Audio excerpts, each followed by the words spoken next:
এতদিন তো শুধু এইটুকুই বলবো যে শুভেন্দু বাবু মামলার ভয় পায় না।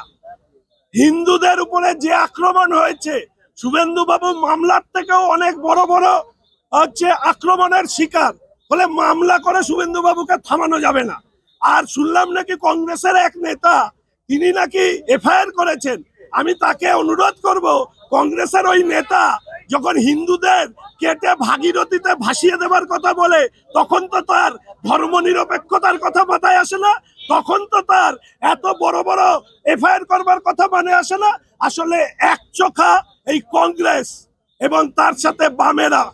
প্রশ্ন করবেন, আপনারা তো সাংবাদিক বন্ধু, সূর্যকান্ত মিশ্রকে প্রশ্ন করবেন, ইমাম ভাতা যখন চালু হয়েছিল তখন সূর্যবাবু ছিলেন বিরোধী দলনেতা, সিপিএম ঘুমিয়েছিল।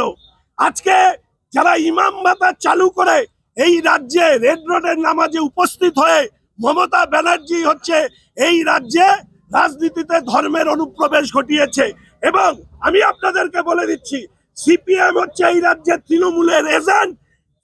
তৃণমূল হচ্ছে মুসলিম তোষণ নীতিতে তারা বিশ্বাসী, আর সিপিএম হচ্ছে হিন্দুদেরকে বিদ্রুপ করে তারা নিজেরাই উল্লাসিত হয়। তাই আজকে তাদের সংখ্যা শূন্যে পরিণত হয়েছে। আমাদের বিধানসভার চত্বরে পশ্চিমবঙ্গ বিধানসভার সদস্য, শাসক দল তৃণমূল কংগ্রেসের বিধায়ক হুমায়ুন কবির এবং সিদ্দিকুল্লাহ চৌধুরী যেভাবে গণতান্ত্রিক রীতিনীতি ভেঙে বিরোধী দলনেতাকে বেনজির আক্রমণ করেছেন, এটা গণতন্ত্রের কালো অধ্যায়।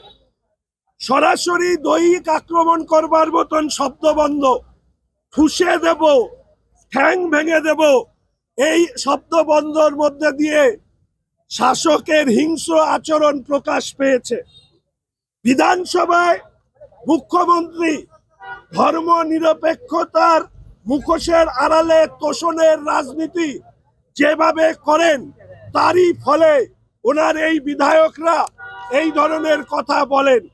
আপনারা জানেন, এর আগেও হুমায়ুন কবির হিন্দুরা মুর্শিদাবাদের 30% বলে কেটে ভাসিয়ে দেবার কথা বলেন ভাগীরথীতে। ফিরহাদ হাকিম সাহেব মিনি পাকিস্তান, ধর্মান্তকরণ, দাওয়াতে ইসলাম, half of the Bengal will speak in Urdu, এই ধরনের সংবিধান বিরোধী মন্তব্য করেন।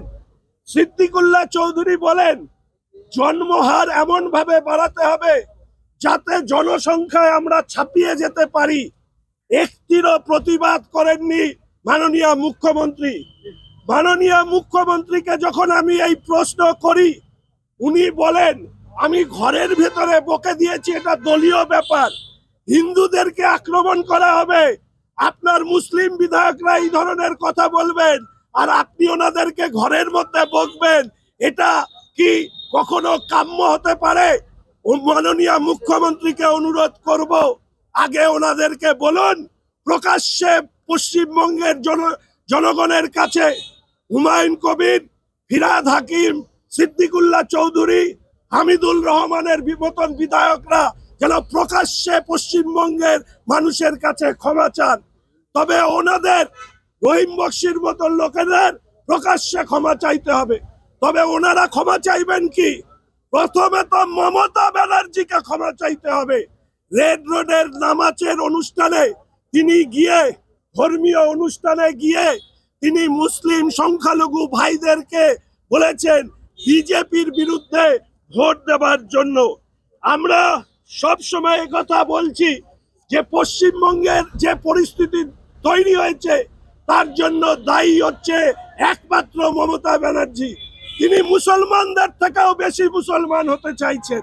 ফলে হিন্দু মূর্তি ভাঙা, হিন্দু উপাসনালয় ভাঙা, সরস্বতী ঠাকুর পুজো হচ্ছে হাইকোর্টের নির্দেশে পুলিশ পাহারায়, দোল উৎসবের সময় সেটাকে বিভিন্ন বিধিনিষেধ আরোপ করা, অর্থাৎ পশ্চিমবঙ্গে হিন্দু হওয়াটা মমতা ব্যানার্জির রাজত্বে অপরাধ।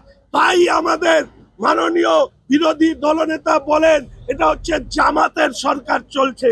আর এই জামাতের সরকারে শুধুমাত্র আপনারা যদি ভাবেন যে শুধুমাত্র সংখ্যাগুরুরা বিপদে পড়েছে, তা নয়।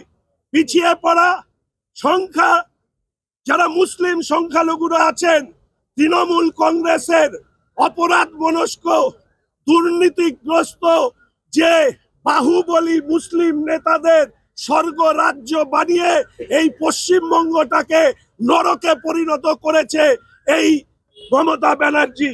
তাই আমি স্পিকার সাহেবের কাছে দৃষ্টি আকর্ষণ করতে চেয়েছি যে অবিলম্বে হুমায়ুন কবির, সিদ্দিকুল্লাহ চৌধুরীদের মতন বিধায়ক যারা বিধানসভায় আছেন তাদেরকে অবিলম্বে বিরোধী দলনেতাকে দেওয়া হুমকিকে প্রত্যাহার করতে হবে, নচেত বিধানসভার আইন অনুযায়ী তাদের বিরুদ্ধেও ব্যবস্থা নিতে হবে। এই আবেদন রেখেছি আমরা ভারতীয় জনতা পার্টি পরিষদীয় দলের পক্ষ থেকে।